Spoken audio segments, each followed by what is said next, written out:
क्या मजा है अल्लाह के जिक्र में और क्या फायदा है अल्लाह के जिक्र का। सुभान अल्लाह। मियां मोहम्मद बख्श अल्लाह का एक वली गुजरा है।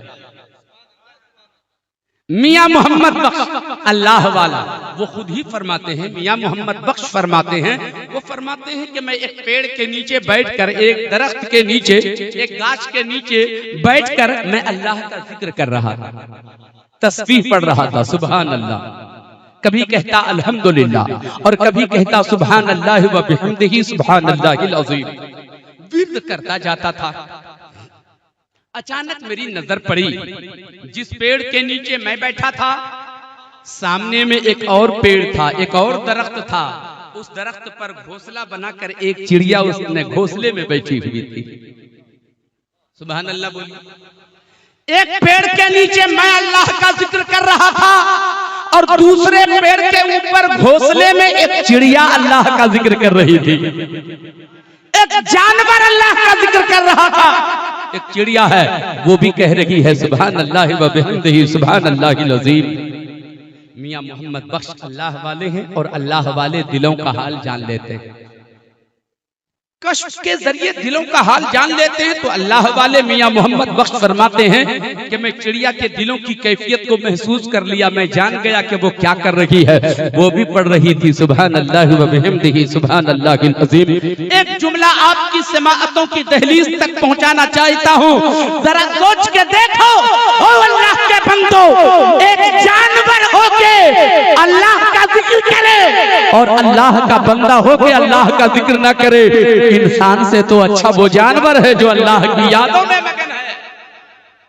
हम जानवर तो नहीं है ना, हम इंसान है ना मेरे भाई। थोड़ा सा वक्त निकालिए तो सही अल्लाह को राजी करने के लिए। वो थोड़ा सा वक्त आपके लिए काफी है। जरूरत इस बात की है हम तवज्जो उधर दें। बहरहाल मियां मोहम्मद बख्श फरमाते हैं, उधर वो चिड़िया जिक्र कर रही थी, इधर मैं जिक्र कर रहा था। अचानक एक शिकारी आया। शिकारी की नजर उस परिंदे पर पड़ गई, उस चिड़िया पर पड़ गई, उस जानवर पर नजर पड़ गई। नजर पड़ी तो उसने निशाना बनाया। शिकारी ने निशाना बनाया, कमान में तीर चढ़ाया और तीर चढ़ाकर जैसे ही निशाना बनाया, चिड़िया की नजर शिकारी पे पड़ गई। चिड़िया समझ गई ये शिकारी मुझे शिकार करेगा, ये शिकारी मुझे मार डालेगा, ये शिकारी मेरी जान ले लेगा, ये शिकारी मेरी मौत, मुझे मौत की घाट उतार देगा। लिहाजा वो चिड़िया डर से उड़ जाती है, उड़ कर चक्कर लगाने लगती है, आसमान में घूमने लगती है, आसमान में चक्कर लगाने लगती है। उसका तसव्वुर ये है जब तक मैं उड़ती रहूंगी वो इंसान निशाना नहीं बना सकेगा। अगर निशाना बनाया भी तो निशाना चुक जाएगा। इसलिए कि मैं एक मकाम पे ठहरी हुई नहीं रहूंगी ना, मैं तो घूमती रहूंगी तो निशाना उसका चुक जाएगा। वो चक्कर लगाती रही ताकि मेरी जान बच जाए, तो चक्कर लगाती रही ताकि मेरी जान की हिफाजत हो जाए। जान का डर लग रहा है, जान के डर से वो चक्कर लगाती रही। अचानक उड़ते उड़ते वो चिड़िया क्या देखती है, जहां मैं उड़ रही हूँ मुझसे थोड़ी और ऊंचाई पर एक बाज भी उड़ रहा है, एक बाज भी चक्कर लगा रहा है। बाज कहते हैं उस परिंदे को जो छोटे छोटे परिंदों का शिकार किया करता है। बाज कहते हैं उस परिंदे को वो छोटे छोटे परिंदों का शिकार किया करता है। चिड़िया जहां उड़ रही थी उससे थोड़ी ऊंचाई पर बाज उड़ रहा था। तवज्जो है आपकी? कितने लोगों के हाथ उठा के जरा बताइए। बाज उड़ रहा है। चिड़िया समझ गई अरे ये तो मुझे को देख रहा है, ये बाज भी तो मुझे को देख रहा है, ये बाज भी तो मुझे को निशाना बना रहा है। अब अगर मैं देर तक उड़ती रही तो ये मुझे मार डालेगा, ये मुझे शिकार कर डालेगा। सोचने लगी या अल्लाह करूं तो करूं क्या, गौर से सुनिएगा, करूं तो करूं क्या। अगर मैं उड़ती रही तो ये बाज मार डालेगा और जाकर अगर घोंसले में बैठ जाती हूँ तो शिकारी मार डालेगा। मैं जाऊं तो जाऊं कहां, दोनों हाल में मेरी जान चली जाएगी। उड़ती रहूं तो भी जान जाएगी, बैठ जाऊं तो भी मेरी जान जाएगी। मैं करूं तो करूं क्या, जाऊं तो जाऊं कहां। मियां मोहम्मद बख्श फरमाते हैं मैं उसके दिलों का हाल जानता रहा। चिड़िया क्या सोच रही है, चिड़िया क्या सोच रही है, चिड़िया के दिमाग में क्या चल रहा है। और यही चल रहा है कि अभी अगर मैं उड़ती रही तो ये बाज मार डालेगा, बैठ गई घोंसले में जाके तो शिकारी मार डालेगा। जान तो दोनों हाल में जाएगी। मैं जाऊं तो जाऊं कहां, करूं तो करूं क्या, दोनों हाल में मरना ही पड़ेगा। आखिरकार उस चिड़िया ने फैसला कर लिया, जान तो जाना ही है, उड़ती रहूंगी तो भी जान जाएगी, जाके बैठ जाऊं तो भी जान जाएगी, मरना तो दोनों हाल में है। एक काम करती हूँ, मरना जब होगा तो मर ही जाऊंगी, मगर जब तक जिंदा रहूंगी मैं चलती हूँ अपने घोंसले में बैठकर अल्लाह को याद कर लेती हूँ। जितनी देर तक जिंदा रहूंगी अल्लाह को याद करती रहती हूँ। मियां मोहम्मद बख्श फरमाते हैं, ये सोचकर वो चिड़िया चली, अपने घोंसले में आकर बैठ गई और फिर पढ़ना शुरू कर दिया, सुभान अल्लाह व बिहम्दिही सुभान अल्लाहिल अज़ीम। कभी अल्लाहु अकबर का विर्द है, कभी सुभान अल्लाह का विर्द है, कभी सुभान अल्लाहिल अज़ीम का जिक्र है। जिक्र करती जा रही है वो चिड़िया, जिक्र करती चली जा रही है, जिक्र करती चली जा रही है। अचानक उस शिकारी की फिर नजर पड़ गई, वो जो उड़ गई थी वो आकर बैठ गई है, अब शिकार कर लेता हूँ। अब उस शिकारी ने फिर निशाना बनाया, कमान में तीर चढ़ाया और तीर चढ़ाकर निशाना बनाया। मियां मोहम्मद बख्श फरमाते हैं, मैं सारा मंजर देखता रहा, मैं सब कुछ देखता रहा। जैसे ही निशाना बनाया, अभी आधा तीर कमान से निकला था, आधा तीर कमान से निकला था, अचानक एक सांप आया और सांप आया आकर के उस शिकारी के अंगूठे पे डस लिया, अंगूठे पे डस लिया। जो डसा तो शिकारी अनबैलेंस हो गया, उसका बैलेंस बिगड़ गया। जब बैलेंस बिगड़ा तो जो तीर निकला था कमान से आधा, अब वो तीर जो जाना था, उस शिकारी का तीर जाना था घोंसले में चिड़िया को मारने के लिए, मगर बैलेंस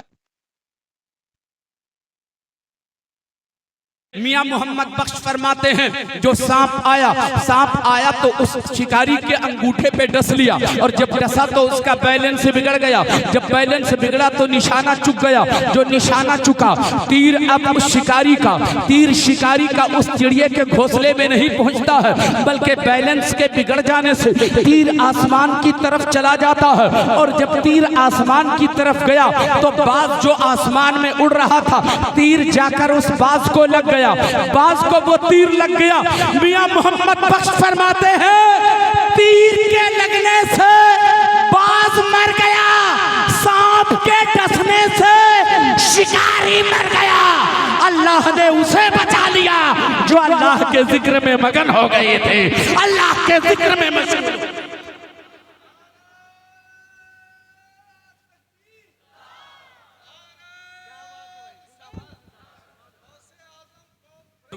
अल्लाह के जिक्र में बड़ा कमाल है, अल्लाह के जिक्र में बड़ा सुरूर है, अल्लाह के जिक्र में जिंदगी है, अल्लाह के जिक्र में जिंदगी है, अल्लाह के जिक्र में आपका मुस्तकबिल खूबसूरत है। मैं आपसे कहता हूँ जरा जुड़ के तो देखो, कहीं सुकून नहीं मिलेगा मेरे भाई, कहीं सुकून नहीं मिलेगा। सुकून एक जगह पे मिलता भी है, जो मस्जिद कही जाती है तो हम बड़ी जल्दी वहां से निकल भी तो जाते हैं। अब सुकून तलाश करें तो कहाँ मिलेगा। लेकिन मैं कहता हूँ, चाहे बयाबान में रहो, चाहे जंगल में रहो, चाहे खेत खलियान में रहो, चाहे सर्विस करते हुए अपनी ड्यूटी पे रहो, चाहे तिजारत कर रहे हो, चाहे दुकान पे रहो, चाहे खेती बाड़ी कर रहे हो, लेकिन अल्लाह के जिक्र में अगर लग जाते हो तो वही तुझे करार मिलेगा, वही तुझे सुकून मिलेगा, वही तुझे चैन मिलेगा। जरा सा अपनी जुबान को हरकत देने में लग क्या रहा, क्या नुकसान। आप अगर रब को सजदा न करो तो रब की शान रुबूबियत में कोई फर्क पड़ने वाला नहीं है, मगर आपका खसारा हो रहा है, आपका नुकसान हो रहा है, उसका कुछ नहीं बिगड़ेगा। हमने कभी सोचा ही नहीं कितना करीम है वो परवरदिगार, कितना रहीम है वो परवरदिगार। सारी नेमतें हमारे लिए रखा परवरदिगार ने, ये ज़मीन व आसमान, ये पानी, ये हवा, सारी चीज़ें हमारे फ़ायदे के लिए, हमारी ज़िंदगी की आसाइश के लिए रखा। फिर भी हम उस रब का शुक्र अदा नहीं कर पा रहे हैं। कब शुक्र अदा करेंगे? बीमार भी पड़ जाते हैं तो भी एहसास नहीं होता। अल्लाह तबारक व तआला को बीमार की हालत में आप याद करते हो, जब रब का नाम लेते हो तो दर्द कम हो जाता है, दर्द कम हो जाता है। रब को आवाज देते हो तो बड़ा उस वक्त सुकून मिलता है। हजरात, बीमार होता है तब इंसान रब को याद करता है, बिस्तर पे रहता है तब इंसान रब को याद करता है। हजरात, मैं कहता हूँ पूरी जिंदगी ये मामूल बना लो तो फिर सुकून तेरी जिंदगी ही में है, सुकून और करार तेरी जिंदगी में है। एक बात मैं और बताना चाहता हूँ, मोहब्बतों के साथ सुनिएगा। थोड़ा सा और वक्त ले लूं क्या आपका? कितने लोग सुनेंगे? हाथ उठाकर जरा बताएं। सुभान अल्लाह, सुभान अल्लाह। हजरत गिरामी गौर से मेरी बातों को सुनिए। कीजिएगा, अल्लाह के जिक्र में सुकून मिलता है। मैं नहीं कहता कि आप दौलत न कमाओ, मैं ये नहीं कहता कि आप मेहनत न करो, आप खेती बाड़ी ना करो। भाई खेती बाड़ी नहीं करोगे तो खाएंगे लोग क्या? मेहनत नहीं करोगे बच्चों की तरबियत कैसे होगी? आप अगर तिजारत नहीं करेंगे बच्चों की जरूरियात को पूरी कैसे करेंगे? दौलत जरूरी है जिंदगी में, मगर दौलत को सब कुछ ना समझना। अल्लाह का जिक्र तेरी हर दवा, हर दर्द की दवा है। अल्लाह का जिक्र तेरी हर मर्ज का शफा है, क्या की शफा है। आप अल्लाह के जिक्र से अपने आप, अल्लाह का जिक्र आपकी जिंदगी में सुकून देने को तैयार है, मगर हम सुकून से दूर हो रहे हैं, जानबूझकर सुकून नहीं हासिल करना चाहते। आज एक बात बताता हूँ, मुहद्दिस इब्ने जौज़ी, अब्दुल रहमान मुहद्दिस इब्ने जौज़ी अपने वक्त के बहुत बड़े फकीह, अपने वक्त के बहुत बड़े मुहद्दिस, अपने वक्त के बहुत बड़े आलिम दीन, अल्लाह अल्लाह, मुहद्दिस इब्ने जौज़ी फरमाते हैं, वो खुद ही लिखते हैं, वो फरमाते हैं एक रोज मुझको एक मजदूर की जरूरत पड़ी। गौर से सुनिएगा, हारून रशीद का नाम सुना आप लोगों ने? हारून रशीद वक्त का बहुत बड़ा बादशाह, बहुत बड़ा बादशाह। बुजुर्गों ने फरमाया कि इतनी बड़ी सल्तनत पर उसकी हुकूमत थी कि सूरज निकलता भी था उसकी हुकूमत में और गुरूब भी उसी की हुकूमत में होता था। मतलब इतनी बड़ी सल्तनत का वो बादशाह था। बहरहाल ये याद रखिएगा कि हारून रशीद बादशाह था। हारून रशीद बादशाह, मुहद्दिस इब्ने जौज़ी फरमाते हैं एक मजदूर की जरूरत पड़ी। तवज्जो अगर होगी तो सुनाऊंगा मैं, ईमान ताजा हो जाएगा। मुहद्दिस इब्ने जौज़ी फरमाते हैं एक मजदूर की जरूरत पड़ी। हमारे घर में भी अगर कोई जरूरत होती है, जैसे मकान हम तामीर करते हैं या खेत खलियान खेती बाड़ी करते हैं, तो मेहनत मजदूरी करने के लिए कोई ना कोई लेबर अपने घर लाते हैं। मुहद्दिस इब्ने जौज़ी फरमाते हैं एक लेबर की जरूरत थी, एक मजदूर की जरूरत थी, तो मैं निकला अपने घर से और बगदाद के चौराहे पे चला गया। बगदाद वाले आका के जश्न में बैठे हो आप, बगदाद के चौराहे पर गया। चौराहे पर जब पहुंचा तो देखा बहुत सारे मजदूर कतार दर कतार खड़े हैं।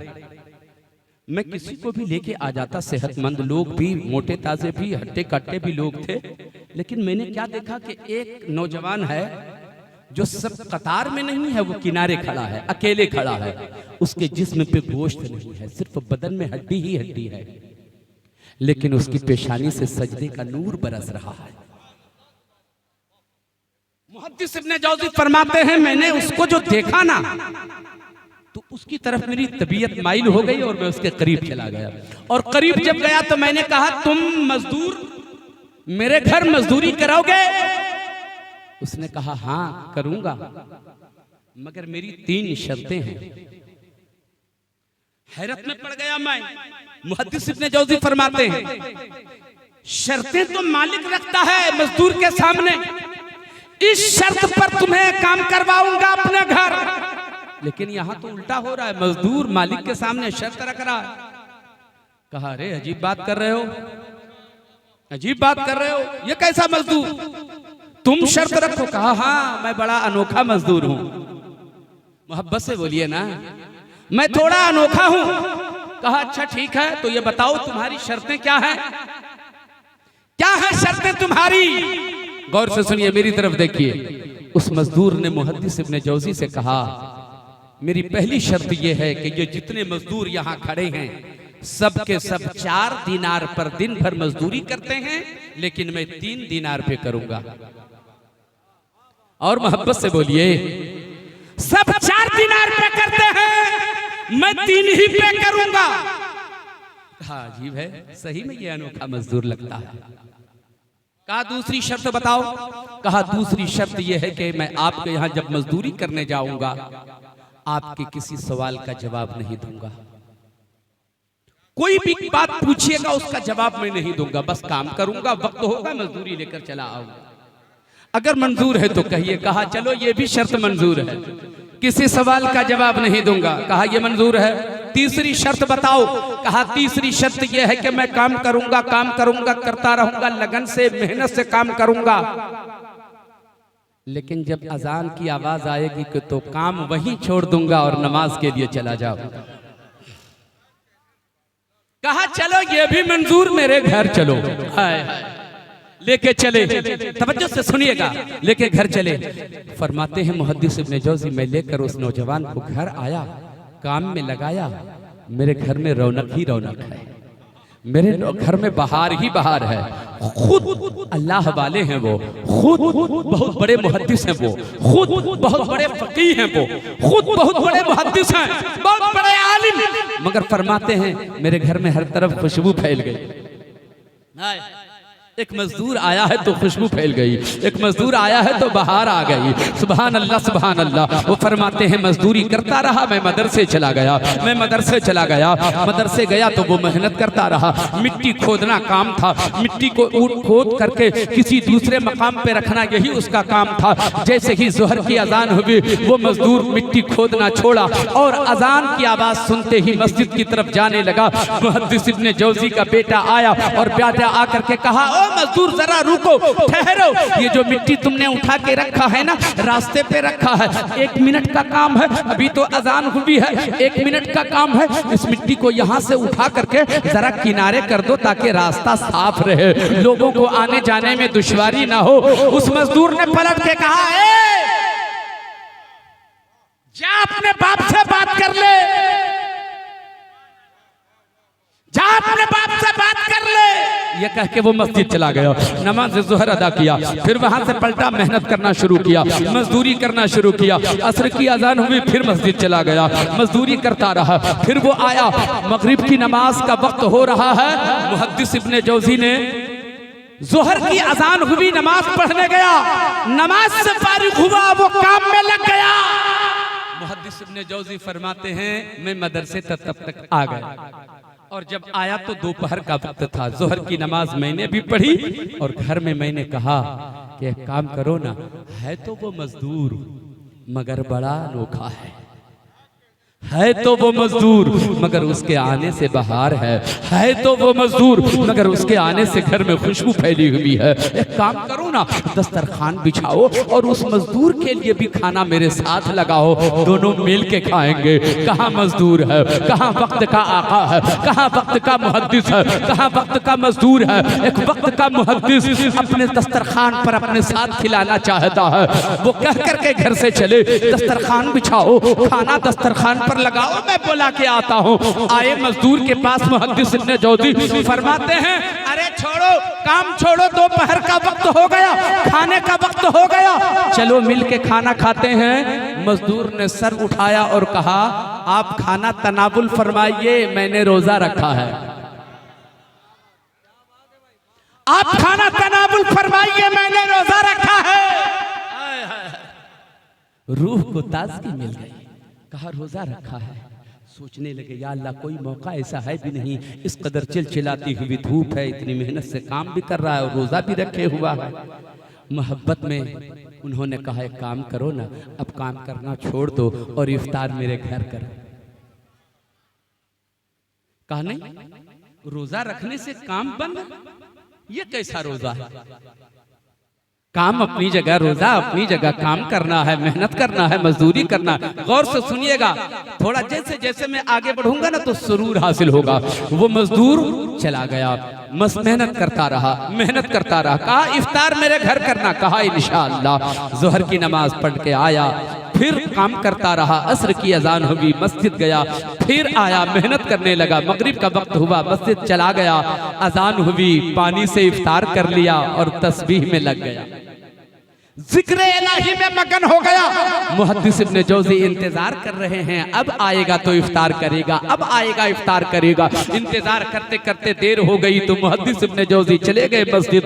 देखा क्या, वो नौजवान किनारे मस्जिद में बैठा है और याद इलाही में मगन है, अल्लाह के जिक्र में मगन है। करीब पहुंचे, कहा नौजवान तू इफ्तार पे आया नहीं, क्या करूं? मगरिब की अजान हुई ना तो पानी से इफ्तार कर लिया, थोड़ी तस्बीह मेरी बाकी रह गई थी, सोचा उसे पूरी कर लेता हूँ। कहा एक काम करो, इशा की नमाज पढ़ के आना और खाना साथ में खाना। कहा नहीं, देर हो जाएगी, मुझे घर भी जाना। मजदूरी लिया, इशा से फारिग हुआ, चला गया। रात भर बेचैन मुहद्दिस इब्ने जौज़ी, रात भर बेचैन। काम तो पूरा हो चुका था, मगर मजदूर गया तो खुशबू खत्म हो गई, मजदूर गया तो बाहर चली गई, मजदूर गया तो घर की रौनकें चली गई। मुहद्दिस इब्ने जौज़ी परेशान, ना काम नहीं है, फिर भी उस मजदूर को जाके लाएंगे। नहीं है काम मगर उसे लेके आएंगे।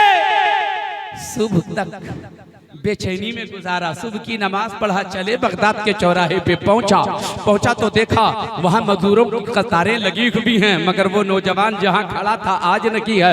कहा अरे वो कौन वो? कहा वो जो किसको कल लेकर गया था। कहा वो नहीं आएगा। क्यों? कहा नहीं, हफ्ते में वो एक ही दिन आता है, सिर्फ शनिचर को। हफ्ते में एक दिन शनिचर को। क्यों? लोगों ने बताया वो इसलिए, उसका कहना ये है, एक हफ्ते का खर्चा मेरा 3 दिनार है, एक दिन मेहनत करके 3 दिनार वसूल करता हूँ, 6 रोज तक रब को सजदे करता हूँ, मुस्तफा पे दुरूद पढ़ता हूँ, मुस्तफा पे दुरूद।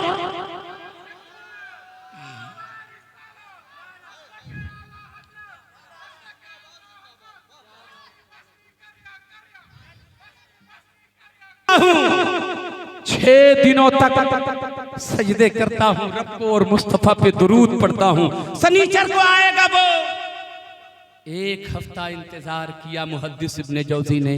शनिचर का दिन आया, सुबह होते ही चौराहे पे पहुंचे, बगदाद के उस चौराहे पे देखा वो मजदूर वहीं खड़ा है जहां पहले हफ्ता खड़ा था। करीब पहुंचे, मजदूरी करोगे मेरे घर? कहा शर्तें याद हैं, शर्तें याद हैं। कहा सब याद है भाई, चलो जल्दी चलो। खुशबू जो चली गई थी, बाहर जो घर से रुखसत हो चुकी थी, अल्लाह अल्लाह। कहा चलो चलते हैं। चले, मजदूरी किया, दिन भर मजदूरी किया, उजरत लिया, चला गया। एक हफ्ता फिर इंतजार किया, शनिचर आया, फिर चले गए। तीसरी मर्तबा तीसरे हफ्ते फिर गए, उसे लेके आए। चौथे हफ्ता फिर गए, उसे लेके आए। उसके आने से घर में बहार है, उसके आने से घर में खुशबू फैलती है। नौजवान है मगर मजदूरी करता है, 6 दिनों तक नबी पर दुरूद पढ़ता है और रब को सजदे करता है। अल्लाह अल्लाह। जब 5वें हफ्ते मुहद्दिस इब्ने जौज़ी पहुंचे ना, तो शनिचर का दिन है मगर वो नौजवान वहां खड़ा नहीं है। हैरत में डूब कर पूछा, अरे आज तो शनिचर है, बताओ क्यों नहीं आया? कहां गया वो? शनिचर तो है। बेचैन से हो गए वो, आज तो शनिचर है, फिर वो है क्यों नहीं? कहा वो बीमार हो गया है, नहीं आएगा, वो बीमार हो गया है। कहा घर उसका देखा है, पता बताओ। घर का पता बताया, यही बगदाद का जो कब्रिस्तान है, बगदाद के कब्रिस्तान के किनारे एक कच्ची आबादी है। उसी आबादी में सबसे किनारे उसकी झोपड़ी है, उसी झोपड़ी में वो रहा करता है। तवज्जो आपकी हो तो मुकम्मल कर दूं इसे। एक बार मोहब्बत से बोले सुभान अल्लाह। हज़रात मैं जोड़ना चाहता हूं आपको, दूर हैं हम खुदा की रहमतों से। अल्लाह अल्लाह। वो फरमाते हैं कि बगदाद में पता कर लिया और चले। मुहद्दिस इब्ने जौज़ी पहुंचे, झोपड़ी तक पहुंचे।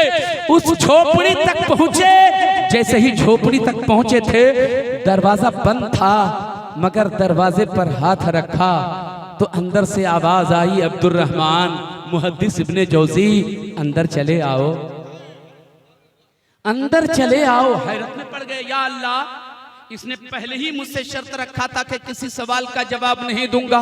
न मैंने कुछ बताया, इसने कुछ भी नहीं बताया, तो इसे मेरा नाम कैसे पता चल गया? इसे ये कैसे पता चला कि मैं मुहद्दिस भी हूँ, मैं फकीह भी हूँ और नाम मेरा अब्दुर्रहमान है? कहा तुझे ये सब कैसे पता चला? कहा फकीर को फकीर ही न पहचानता है, फकीर को फकीर ही न पहचानता है। आगे बढ़े मुहद्दिस इब्ने जौज़ी, आगे बढ़े, देखा कि जमीन पर नौजवान लेटा हुआ है, नब्ज पर हाथ रखा, तेज बुखार था, बदन जल रहा था। कहा तुझे तो बड़ा तेज बुखार है, छोड़ो, ठहरो, रुको, मैं अभी दवा लेके आ जाता हूँ। उस नौजवान ने हाथ पकड़ लिया, कहा ना ना, दवा लाना नहीं, दवा हो चुकी है। और मोहब्बत से, दवा लाना नहीं, दवा हो चुकी है। कहा मतलब मत पूछिए, वक्त बड़ा कम है, वक्त कम है, मेरी एक बात सुनिएगा। कहा हाँ सुनाओ ना, एक नहीं 100 बातें सुनूंगा। कहा नहीं नहीं 100 नहीं सुनाऊंगा, बस 1-2 बातें सुनानी है। कहा जल्दी कहो।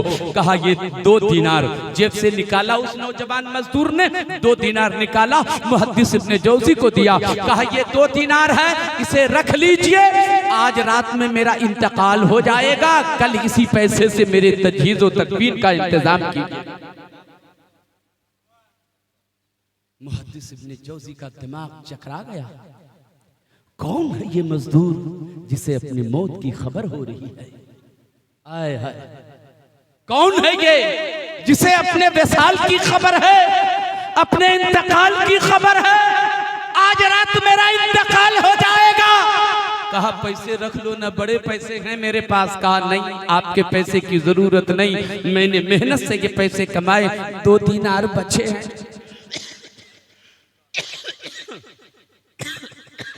पढ़िए। दीनार मेरे हैं, अगर बचे रह गए तो हिसाब देना पड़ेगा ना। इसे रखो, इसी से मेरे कफन खरीदना।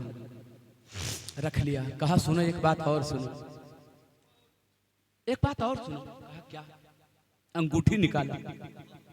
अंगूठी निकाल कर मुहद्दिस इब्ने जौजी को दिया। कहा रे इसे रखो, जब मेरा इंतकाल होगा और मेरा जनाजा लेकर कब्रिस्तान में जाओगे, जनाजे की नमाज अदा करके मुझे दफन करोगे, और दफन करके जब पलटने लगोगे तो असर का वक्त हो रहा होगा।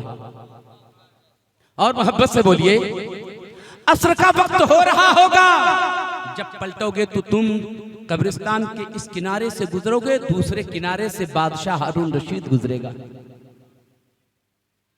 बादशाह हारून रशीद दूसरे किनारे से, तुम उसे आवाज देना, आवाज दोगे वो सुनेगा नहीं, दूसरी आवाज देना वो सुनेगा नहीं, तीसरी चौथी क्या जितनी बार आवाज दोगे वो सुनेगा नहीं, लेकिन जब तुम कहोगे कि तेरी अमानत मेरे पास है तो वो तेरे पास आ जाएगा। जब वो करीब आएगा तो तुम उसे अंगूठी दे देना, ये 2 काम तुझे हवाले कर रहा हूँ, बराहे करम ये काम कर देना। कहा कर दूंगा, मगर तुम तो बीमार हो, मैं कैसे जाऊं? कहा नहीं नहीं, अब मुझे अपने हाल पे छोड़ो, तुम जाओ, बहुत कम वक्त में है, बहुत कम वक्त रह गया है, हमें अपने रब से कुछ बातें कर लेने दो, अपने रब से कुछ बातें कर लेने दो, चले जाओ। मुहद्दिस इब्ने जौजी न चाहते हुए भी रुखसत होते हैं। रात बड़ी बेचैनी से उन्होंने गुजारा, क्योंकि सुबह पलट के आना था। बड़ी बेचैनी में रात गुजरी। सुबह होते ही फजर की नमाज अदा की और तेजी से गए बढ़े और उस कुटिया के पास पहुंचे, झोपड़ी के पास। दरवाजे के करीब अभी पहुंचे ही थे कि खुद से दरवाजा खुल गया। नौजवान जमीन पर लेटा हुआ था, आंखें खुली हुई थी। ऐसा महसूस हो रहा था कि किसी की जियारत कर रहा है, किसी का दीदार कर रहा है, या किसी को देख रहा है। लेकिन जब नब्ज पे हाथ रखा तो रूह निकल चुकी थी, इंतकाल हो चुका था। उसके कहने के मुताबिक मैंने सारा सामान मुहैया किया, तैयारी की उसकी तजहीज़ व तकफीन की। वक्त होता चला गया, फिर नमाज जनाजा अदा करके इसे कब्र में उतारा, कब्र में लिटा कर कब्र पे मिट्टी डाला, कब्र बनाया, वापस आ रहा था। नजर मैंने जो उठाई तो देखा दूसरे किनारे से वाकई बादशाह हारून रशीद टहलने के लिए गुजर रहा है। वो टहलने के लिए जा रहा है, वो सैर के लिए जा रहा है। आवाज दिया हारून रशीद, जवाब नहीं दिया। ओ हारून रशीद, कोई जवाब नहीं दिया। अरे आपकी अमानत है। ठहर गया वो, करीब आने लगे, करीब आए, अंगूठी दिया, बस बात खत्म हो रही है। अंगूठी दिया, कहा ये किसने दिया? कहा नौजवान ने दिया, एक नौजवान ने दिया। कहा कहाँ है वो नौजवान जिसने ये अंगूठी दिया है? कहा उस नौजवान का इंतकाल हो गया। इतना सुना था कि बादशाह रोने लगता है, वो दहाड़े मारने लगता है, वो चीखने चिल्लाने लगता है।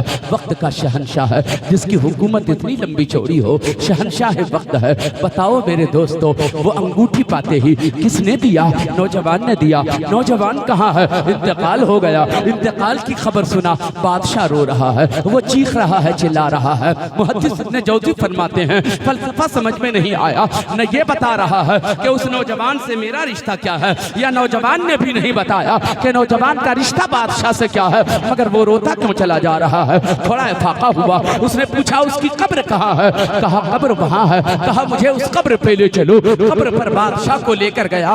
वो बादशाह कब्र से लिपट कर रोना शुरू करता है। वो बेहोश हो गया, रोते रोते बेहोश हो गया। जब होश आया, मुहद्दिस इब्न जौज़ी फरमाते हैं बादशाह सलामत। बात समझ में नहीं आती, फलसफा समझ में नहीं आता, आखिर माजरा क्या है? ना आप कुछ बता रहे हो, ना उसने कुछ बताया है। क्या रिश्ता था आपका इससे? उसका रिश्ता आपसे क्या था? इतना क्यों रो रहे हो? कहा वो मेरा बेटा था जो इंतकाल कर गया, जो मेरा लख्ते जिगर था जो इंतकाल कर गया। कहा ये कैसे हो सकता है? बाप वक्त का शहंशाह हो और बेटा मजदूरी कर रहा हो, बेटा मेहनत कर रहा हो, बेटा लेबर बन के जिंदगी गुजार रहा हो, ऐसा कैसे हो सकता है? कहा हाँ ऐसा इसलिए है, उसने ये कह के घर छोड़ा कि मेरे अब्बू आपके महल में सुकून नहीं मिलता, आपके नोटों के गद्दे पे करार नहीं मिलता। करार तो अल्लाह के जिक्र में मिलता है, अल्लाह के जिक्र में सुकून मिलता है। ये कह के वो घर